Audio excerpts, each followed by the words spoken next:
We're sitting here talking about hockey and the Stanley Cup. I can't get excited. I don't know if anybody else... the Sabres being out of it. I was going to say downer.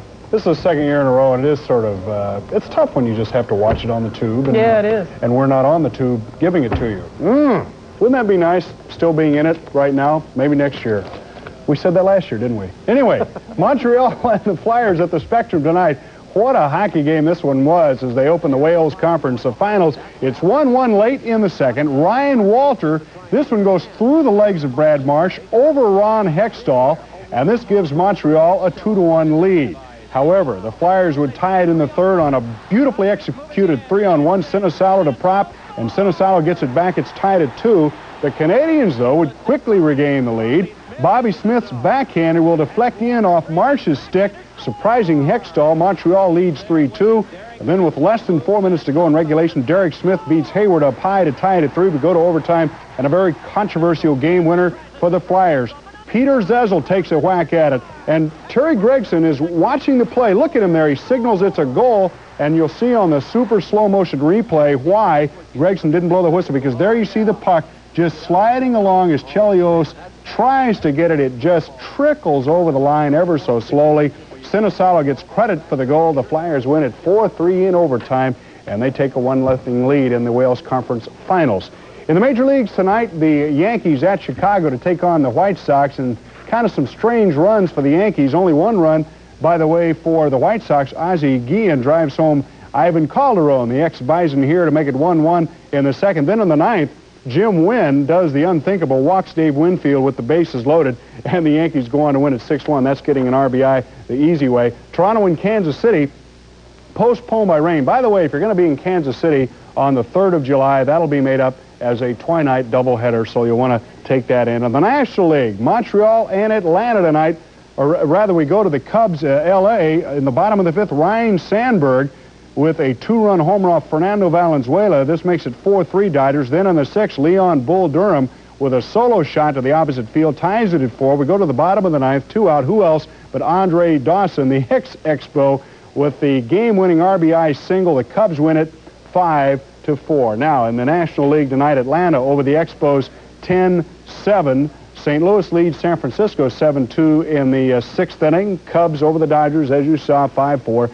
And San Diego leads Pittsburgh 3-1 in the second. Local college baseball this afternoon. Here's Canisius catcher Brian Szymanski, who started the Griffs off right against UB with a 3-run homer in the first. They have no fence out at Casnovi, so if you get it over the outfielder's head, it's just run as long and as far as you can, and he comes all the way around to score. And the Griffs won the opener 11-6. UB came back to win the second game, though, 14-12. Alex Seppi with 4 hits, including a 3-run homer for UB. Canisius shortstop Davey Crean had 3 hits, including a triple and a home run, and 5 RBIs in the losing cause. So UB and Canisius split a doubleheader this afternoon at Kaz Park. No NBA action slated for tonight. In college basketball news, Canisius began interviewing for its head basketball coaching job today. They chatted with former DeSales player John Beilein. Beilein, pretty good coach. He's got a 73-43 record in 4 years at Lemoyne. At least 4 other candidates are expected in this week to talk to the Griffs. Niagara, by the way, has given Andy Walker a 4-year contract extension. They certainly like the job he did with the Purple Eagles last season. They were 21-10 with an NIT appearance. It's going to be a good test, though, of Andy's coaching ability next year when he loses some pretty good seniors. When they run the Indy 500 later this month, a lot's going to be made of the fact that A.J. Foyt is going to be running for the 30th consecutive year. Foyt has a new Lola chassis ready for his #1 car, but the March he drove last year will serve as a pretty capable backup. A.J. has had a lot of bad luck in recent years, but he doesn't sound like a guy who's ready to quit just yet. I don't know, really. It's this car and how healthy I feel and how good I feel, and I think we're going to, do pretty good this year. We better. And A.J. won his first Indy in '61, his second just 3 years later when popular Eddie Sachs and Dave McDonald died in a fiery crash. A.J. drove through the flames to the checkered flag, and now, 23 years later, he's going for it again. Been out, we've been pretty competitive. We've been there. We haven't finished, but I'm not running near the races that I used to run. I used to run 35, 40 races a year, and now I pick out maybe 12 or 15 races. So, your chances of winning is a lot less.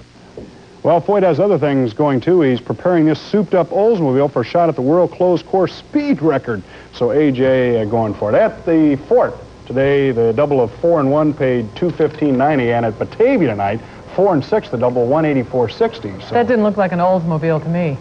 Well, that's sort of your souped-up version. Yeah. It sure is. Thanks, Ed. Coming up, a bird in the hand is better than a few thousand in the bedroom. Any day. Coming up next, cleaning up after a visit by some fine feathered friends.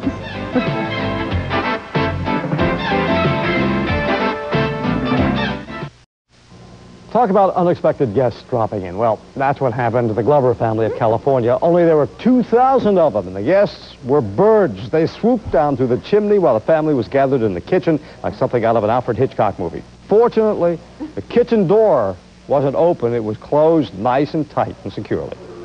Like a thud, just like this. Right on this door. Right on this door and the whole wall. But we heard it more on the door because of the door being, hollow. Then you opened the door? Yes, that's when we opened the door, and then all of a sudden there's hundreds of birds flying around, and immediately I had shut the door. It took 5 hours to get the birds out, but not before they left their calling cards all over everything, so they knew who did it and how they did it. Okay. That's our news for tonight. We'll be back tomorrow at 5. Good night.